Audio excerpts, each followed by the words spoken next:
Certains des services que nous tenons pour acquis dans la vie quotidienne pourraient facilement être perturbés si la Russie en décidait ainsi. Selon les responsables du renseignement de l'Organisation du traité de l'Atlantique Nord, les Russes ont des plans en place pour éliminer l'Internet de l'Occident. C'est ce qu'a déclaré Dmitri Medvedev, vice-président du Conseil de sécurité de la Russie, lorsqu'il a averti que rien n'empêchait la Russie de détruire les câbles de communication au fond de l'océan. Medvedev a lancé l'avertissement dans le contexte du sabotage de Nord Stream, mais la Russie a déjà mené des attaques sur des réseaux de télécommunications à plus petite échelle. On pense que c'est navires et sous-marins, cartographient les câbles internet sous-marins, tandis que ces systèmes de brouillage sont accusés d'interférer avec le système de localisation GPS. Ce ne sont pas de simples actes de sabotage aléatoires. Les Russes montrent par là qu'ils pourraient semer le chaos dans l'infrastructure électronique de l'Occident. Medvedev est un proche allié de Poutine, et il a un passé riche en déclarations provocantes. Mais ce n'est pas seulement une posture politique. L'accent mis sur les câbles sous-marins est lié au conflit en cours en Ukraine. Tout au long de la guerre, les Russes ont déclaré des lignes rouges à chaque étape. Ne menacez pas la Crimée. N'attaquez pas le Donbass, n'élargissez pas l'organisation du traité de l'Atlantique Nord, ne violez pas les frontières russes, etc. Pourtant, à chaque étape, il s'est avéré qu'il bluffait. Les lignes rouges de la Russie ont été franchies si souvent qu'elles commencent à ressembler à des drapeaux à damier.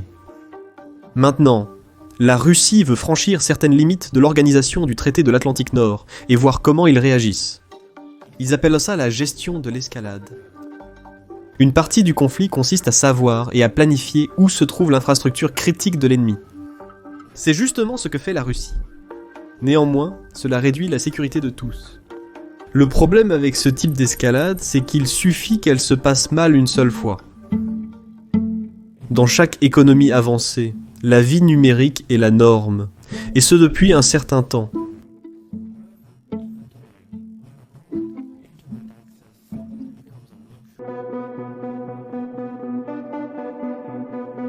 Les données circulant entre les continents maintiennent l'économie mondiale à flot. Cependant, environ 95% des données internationales passent par des câbles sous-marins. Sous la surface se trouve un vaste réseau de câbles à fibre optique qui couvre le globe. Voici à quoi cela ressemble. Dans le monde entier, il y a plus de 1400 sites d'atterrissage qui connectent d'environ 500 câbles actifs et prévus. Cette vaste infrastructure, s'étendant sur environ 1 400 000 km de longueur, forme l'épine dorsale de l'Internet. Étant donné que les données des utilisateurs, les disques cloud, les emails et les applications sont souvent stockés dans des centres de données dispersés à travers le monde, les câbles sous-marins sont nécessaires pour connecter les continents et les centres de données entre eux. C'est ainsi que fonctionne la vie moderne. Pratiquement toutes les transactions commerciales, les réseaux sociaux, le travail à distance, l'informatique cloud, les réseaux 5G et même la création de contenus comme cette vidéo sont rendus possibles grâce aux câbles à fibre optique qui traversent le fond de l'océan. On estime que 10 000 milliards de dollars de transactions financières passent par ces câbles chaque jour. La dépendance à cette infrastructure est appelée à croître. L'Internet des objets est toujours un processus en cours. De plus en plus d'électronique et de dispositifs grand public communiquent et échangent des données sur Internet. Mais par-dessus tout, la révolution de l'intelligence artificielle entraînera une forte demande en matière de calcul dans les centres de données. Les systèmes d'intelligence artificielle nécessitent d'énormes quantités de données pour fonctionner. Au fur et à mesure que leur utilisation se généralise, la bande passante et les connexions à faible latence deviendront plus nécessaires qu'auparavant, ce qui rendra les câbles sous-marins encore plus vitaux pour notre monde connecté. Ainsi, les câbles sous-marins continueront à façonner notre monde. D'un autre côté, l'importance stratégique des câbles sous-marins en fait des cibles militaires de grande valeur. La Russie a un avantage ici, car elle est effectivement enclavée par rapport aux océans ouverts. Moscou a toujours mis l'accent sur les infrastructures terrestres. Même aujourd'hui, sa connectivité Internet avec l'Europe et l'Asie centrale est principalement terrestre. Cela rend alors la Russie moins dépendante des câbles sous-marins que le reste du monde. Et c'est précisément cet avantage terrestre qui encourage les Russes à cibler les câbles sous-marins de leurs ennemis plus que toute autre nation. Le sabotage de Nord Stream, récemment confirmé comme étant l'œuvre des Ukrainiens, démontre à quel point l'infrastructure sous-marine est réellement vulnérable. Maintenant, les Russes pensent que c'est à leur tour de tester les eaux. En mai 2023, le chef du renseignement de l'Organisation du Traité de l'Atlantique Nord a averti que des navires de surface et des sous-marins russes avaient été observés en train de cartographier les câbles Internet en Europe et en Amérique du Nord. Ils effectuaient des relevés près d'infrastructures sous-marines critiques. Plus tard en octobre, un câble reliant la Suède et l'Estonie a été endommagé, ce qui s'est avéré être l'une des zones où les Russes avaient été repérés. Les télécommunications entre la Suède et l'Estonie ont été perturbées jusqu'à ce que les câbles de redondance réacheminent les données. La Russie a nié toute faute, mais le Premier ministre suédois a déclaré que les dégâts étaient intentionnels. Ce type de sabotage n'est qu'un avant-goût de ce qui nous attend.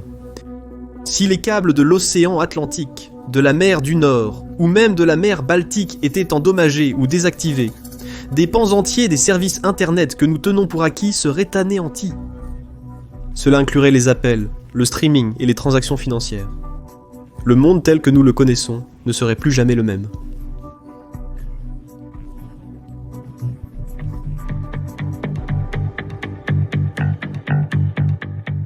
La Russie interfère maintenant activement avec les systèmes de navigation GPS, provoquant des ravages sur les routes des compagnies aériennes commerciales. En avril 2024, les interférences GPS ont cloué au sol les vols de Helsinki, Finlande, à Tartu, Estonie.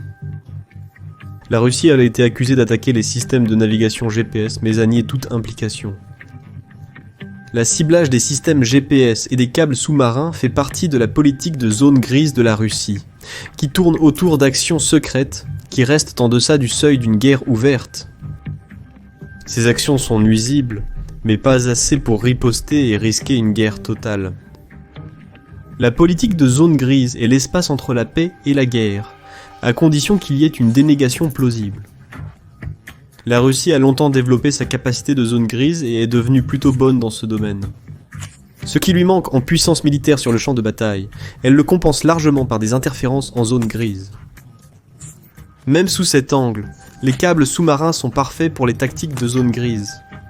Légalement, la tâche de protéger les câbles sous-marins incombe aux entreprises privées qui les possèdent et les entretiennent. Cependant, Microsoft n'a pas de marine, et le cadre international actuel pour le sabotage de câbles sous-marins est compliqué. Différentes entreprises privées respectent différentes réglementations juridiques, toutes liées à différents régimes internationaux. Encore plus complexe, différentes parties sont impliquées en fonction de l'emplacement du sabotage. Les réglementations pour les eaux territoriales sont différentes de celles de la plateforme continentale. La situation la plus compliquée est si un sabotage se produit dans les eaux internationales. Il n'y a pas de cadre pour tenir le coupable pour responsable. Le droit international pour ce problème spécifique n'existe tout simplement pas. Il peut donc être presque impossible de parvenir à un consensus, sans parler de déterminer la responsabilité et la punition. C'est pourquoi la Russie a pu œuvrer en toute impunité jusqu'à présent. En mai 2022, l'un des deux câbles reliant l'archipel du Svalbard à la Norvège continentale a cessé de fonctionner. Les données circulant vers et depuis l'archipel ont été coupées, et le trafic aérien dans la région a été réduit. Les câbles parallèles de Svalbard fournissent presque toutes les données des satellites en orbite polaire au reste du monde. Donc, lorsque l'un des deux câbles a mal fonctionné, cela a sonné l'alarme. Lorsque le câble a été remonté du fond de la mer, les enquêteurs ont remarqué des dommages importants. La couche la plus externe avait été enlevée, et la couche de renforcement était cassée. Aucun phénomène naturel ne peut causer de tels dommages aux câbles à fibre optique. L'activité humaine était en jeu. Fait intéressant, des chalutiers russes ont été observés traversant le câble de Svalbard plus de 140 fois sur une période de plusieurs mois avant la perturbation des données. Pour plus de contexte, un chalutier est un bateau de pêche qui attrape du poisson en traînant un grand filet. Il n'est pas difficile d'imaginer comment un tel navire pourrait être utilisé comme une arme. Il suffit de manipuler le filet, de le rendre plus lourd et plus volumineux comme une ancre, puis de le traîner de long en large, assez longtemps pour endommager l'infrastructure sous-marine. Ce serait le crime parfait. L'utilisation de navires civils par la Russie lui donne une dénégation plausible. Il est difficile d'attribuer le sabotage au Kremlin puisque les navires responsables des dégâts sont techniquement civils. Les Russes le savent, c'est pourquoi ils déploient souvent des navires civils pour faire le sale boulot. En fait, la marine russe dispose d'un corps civil spécifique pour cette mission précise. Il s'appelle la Direction principale de la recherche en eau profonde, ou GUJI en abrégé, et c'est l'un des composants les plus secrets de la marine russe. Officiellement, le GUJI existe en tant que mission scientifique et est indépendant du commandement naval. En réalité, cependant, la plupart de son personnel était recruté au sein même de la marine. Le GUJI exploite un certain nombre de plateformes spécialisées, de navires et de sous-marins. Ces dernières années, beaucoup de ces navires scientifiques civils ont été détectés près des routes de câbles sous-marins. L'activité russe est particulièrement élevée dans l'océan Atlantique, la mer Baltique et la mer du Nord. Par exemple, le navire de recherche de 107 mètres Yantar a été vu traînant près des câbles sous-marins au large de la côte de l'Irlande. Le Yantar est équipé de divers capteurs et possède des submersibles capables de couper les câbles sous-marins. En faisant circuler ce navire autour d'infrastructures sous-marines sensibles, la Russie signale son intention et sa capacité à exploiter les vulnérabilités des câbles sous-marins si le conflit entre l'organisation du traité de l'Atlantique Nord et la Russie venait à s'intensifier. La rhétorique de Medvedev, couplée aux activités russes près de l'infrastructure de câbles, montre qu'il ne s'agit pas d'un bluff classique. La Russie considère les câbles sous-marins comme le seul point de défaillance de l'Occident, et son plus grand levier précisément parce qu'elle a l'avantage terrestre dans le combat. Les Russes peuvent semer le chaos dans le mode de vie de l'Occident, s'ils en décidaient ainsi. Les pays de l'organisation du traité de l'Atlantique Nord ont intensifié leur surveillance et leur patrouille dans les zones vulnérables, mais ce n'est pas suffisant. L'océan est vaste. Il faut admettre que la plupart des infrastructures sous-marines sont conçues avec des niveaux de redondance pour gérer les dommages fréquents. Les sites d'atterrissage les plus stratégiques économiquement disposent de plusieurs câbles sous-marins permettant de rerouter les données sans incident si une ligne est affectée. Cette redondance donne à l'organisation du traité de l'Atlantique Nord un certain temps, mais seulement jusqu'à un certain point. La réparation des câbles peut prendre des mois à achever. Ainsi, si les câbles sont coupés simultanément, un effondrement serait imminent. Donc, si l'Amérique veut équilibrer le jeu avec la Russie, elle doit encourager ses alliés de l'organisation du traité de l'Atlantique Nord à renforcer leur capacité de réparation des câbles, augmenter le nombre de navires câbliers et simplifier le processus juridique. Chaque redondance supplémentaire renforcera l'infrastructure sous-marine de l'organisation du traité de l'Atlantique Nord et donnera à l'Occident un pouvoir de négociation supplémentaire vis-à-vis de la Russie. Le problème cependant est que l'infrastructure de câbles est coûteuse. Le coût d'un nouveau navire câblier peut être aussi élevé que 100 millions de dollars. L'Occident devra mettre de côté des dizaines de milliards pour développer de nouvelles redondances. C'est aux Américains de convaincre leurs alliés de l'organisation du traité de l'Atlantique Nord de prendre des engagements plus importants. Pourtant, toutes ces mesures, le renforcement des capacités de réparation et la rationalisation des processus juridiques ne suffisent pas à sécuriser l'épine dorsale numérique de l'économie mondiale. L'organisation du traité de l'Atlantique Nord en est bien consciente, c'est pourquoi elle travaille sur un nouveau système de surveillance. Comme il est presque impossible de patrouiller sous la mer tout le temps, surtout à travers l'océan Atlantique, la défense des câbles sous-marins doit donc impliquer une certaine puissance informatique. Ainsi, à travers l'Europe et l'Amérique du Nord, les responsables de l'organisation du traité de l'Atlantique Nord réunissent actuellement des responsables militaires et civils pour développer un nouveau système d'alerte massif pour des milliers de kilomètres d'infrastructures sous-marines. L'Europe du Nord est le berceau de cette innovation. Ce que nous savons jusqu'à présent, c'est que le système de surveillance s'appuiera sur des capteurs, des câbles et des capteurs acoustiques fixés aux éoliennes. Lorsqu'ils sont synchronisés ensemble dans un système, le commandement de l'Organisation du traité de l'Atlantique Nord serait en mesure de détecter des anomalies dans l'environnement du fond marin et d'alerter les opérateurs. Mais ce système en est encore à ses balbutiements, et même s'il devait être opérationnel, il ne serait toujours pas suffisant pour dissuader les Russes. Ce dont l'Organisation du traité de l'Atlantique Nord a besoin, c'est d'un système de contingence capable de rerouter automatiquement les données pour compenser les dommages causés au câble. Les satellites pourraient faire partie de la solution.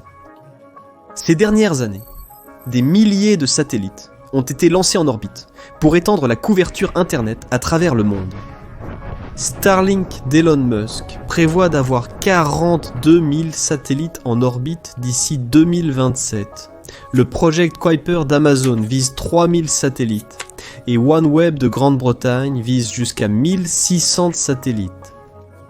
Cependant, contrairement à une croyance répandue, les satellites ne peuvent pas remplacer les câbles sous-marins. Ils sont conçus pour compléter les câbles sous-marins, pas comme une alternative. Les câbles sous-marins peuvent gérer des centaines de téraoctets de données par seconde, tandis que les satellites ne peuvent pour même pas atteindre une fraction de cette bande passante. Cependant, les réseaux satellites ont un avantage clé sur les réseaux de câbles sous-marins. Ils peuvent connecter des maisons individuelles, des entreprises et des communautés dans des endroits ruraux et éloignés. Si la couverture du réseau satellite est disponible, l'utilisateur n'a qu'à acheter un kit de liaison montante pour se connecter en ligne. Pendant ce temps, il faut des mois pour poser un câble internet sous-marin, et cela exclut le processus de planification préalable, qui peut prendre des années en raison des réglementations en matière de licence, d'environnement et de droit. Les systèmes satellites n'ont besoin de rien de tout cela. C'est pourquoi certains responsables de l'Organisation du traité de l'Atlantique Nord ont suggéré de créer un système de contingence qui rerouterait automatiquement les communications via les réseaux satellites, si les câbles sous-marins dans certaines zones étaient manipulés. Des pans entiers de l'Internet seraient toujours mis hors service en cas d'attaque, car les satellites ne peuvent tout simplement pas gérer la bande passante nécessaire. Cependant, les systèmes essentiels pourraient rester en ligne, ce qui donnerait à l'Occident un temps précieux pour se regrouper, réparer les dégâts et élaborer une réponse. Même ainsi, aucune technologie ne peut remplacer entièrement les câbles sous-marins. Ils sont, et resteront, les autoroutes de l'information du monde, fournissant des connexions à large bande qui stimulent la croissance économique, favorisent l'emploi et encouragent l'innovation. Cependant, sans efforts internationaux coordonnés pour protéger ces câbles, les risques de perturbation, d'espionnage et d'instabilité économique persisteront. Si aucune dissuasion n'est établie, un à un, ou tous en même temps, les câbles à fibre optique tomberont du balcon. Je suis votre hôte Siobhan de Caspian Report, merci pour votre temps, et à bientôt.